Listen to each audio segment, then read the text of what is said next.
faster.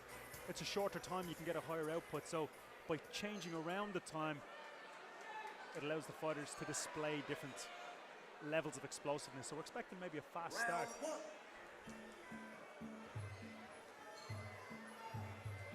Nice double kick.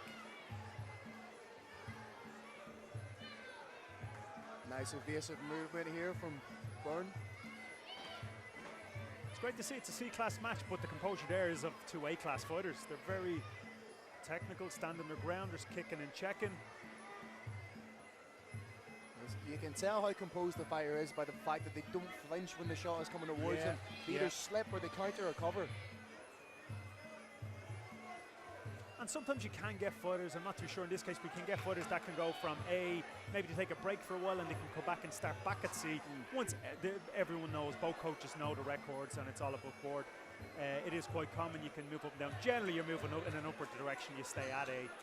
But it's great to see this C-class, and again, Southpaw and Orthodox styles.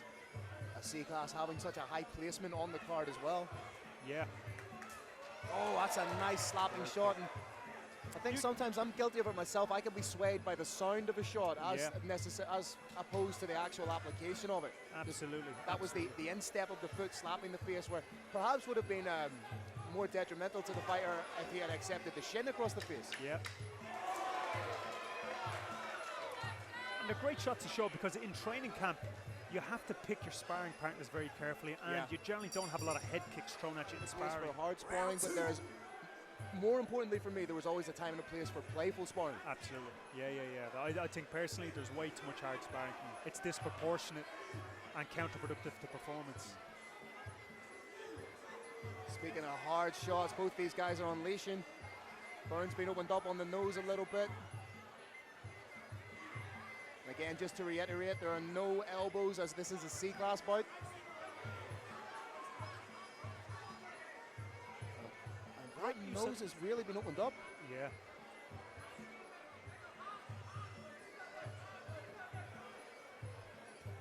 Again, doesn't hurt them, but I'm imagining it's distracting. And again, any attention that's being taken off, dominating his opponent and thinking about that injury isn't going to serve him. He doesn't look affected though. And for people that have never had their nose bloodied up or their nose broken in a fight, it will start to act as an impediment to your breathing through no fault of your own. Absolutely, and what you'll see is maybe if you might stiffen up because your mind is not where it needs to be, but we can see the two guys still look quite fresh. Again, another teep just missing. Again, we've seen a spin back knuckle. That's the first we've seen all night, which is allowed in Thai. In K1, it's illegal. And I think even in the amateurs, it's definitely illegal. But in Pro C, you can spin back knuckle.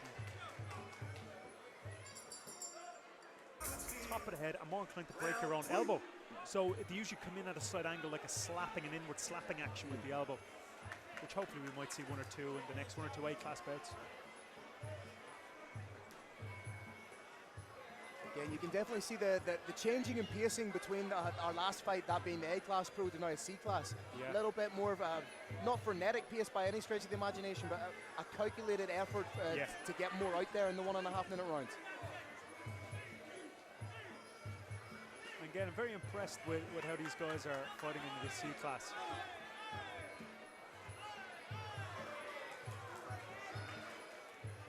Nice teep by Lynch. Very nice turn. Again, something you would see more so in Muay Thai is more rope work. You'll see them lean against the ropes, bend back the ropes. You've got about 2 feet. When you're against the ropes, you've got that passive action, that lean back. So it makes it, if you're confident and you've trained for it, you can go into the corner, go against the ropes, catch your breath and clock up some scores as they come in.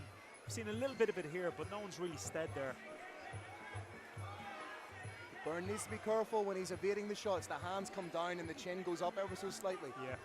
If Lynch can get a tail on that and throw 3s or 4s, he could end up catching him. Nice knee from Byrne. It actually looks more akin to a very difficult flow spar. I'm impressed with this back and forth kind of action. I wouldn't be happy if I'm a coach because, I don't know, it's very difficult to score. Again, nice head kick. Round 4. Oh, round 4? I thought it was round 3. That shows just how exciting this action has been. It is flying by. Now what I like is they're throwing shots and they're not, it's again like we were saying earlier on, 60-70% shots that will score if they hit the right area, but they're also saving energy. Both are very still cautious of each other. That's a nice uppercut, nice head movement from Byrne.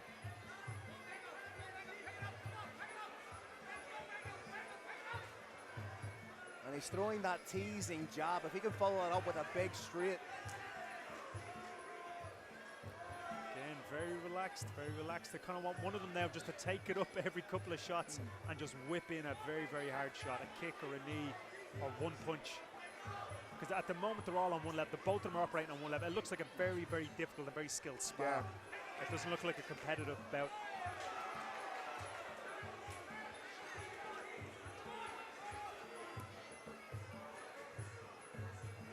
Byrne ever so slightly from me in this round is the aggressor, taking the fight to Lynch. But just as I say that, Lynch proves me wrong, starts coming forward. Again, good kick score. Again, good head movement, and now he's forcing Lynch to wear the fight a little bit more than he is. That's the pace, that's what I was looking at. That little explosive lead hook. Michael Lynch out the red corner representing Langka Muay Thai. Oisín Byrne representing Warriors Dublin in the blue gloves.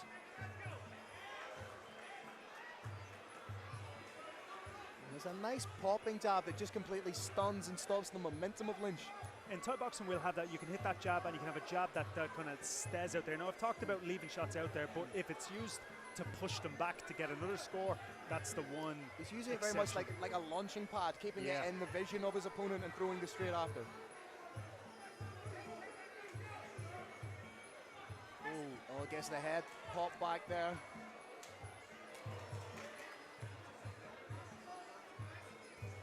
Nice body shot, nice over the top. Now he's changing it up. He's got some great dynamic movement in that kick, but again, you got to set them up. You can't just throw them straight off the launch pad, especially now when they're not as fast as they were in round one. Nice little uppercut there from Byrne, but both fighters are landing big shots here. And again, neither fighter really running away with it, which is a marker of just how well matched these fighters are. Too well matched.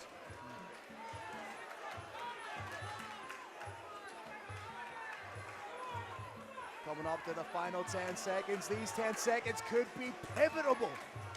Pivotal, that's not a word. Pivotal is the word I was looking for.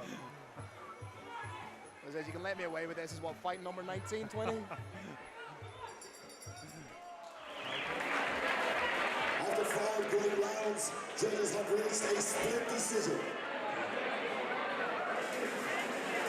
They've scored the bout in favor of your winner, fighting out of the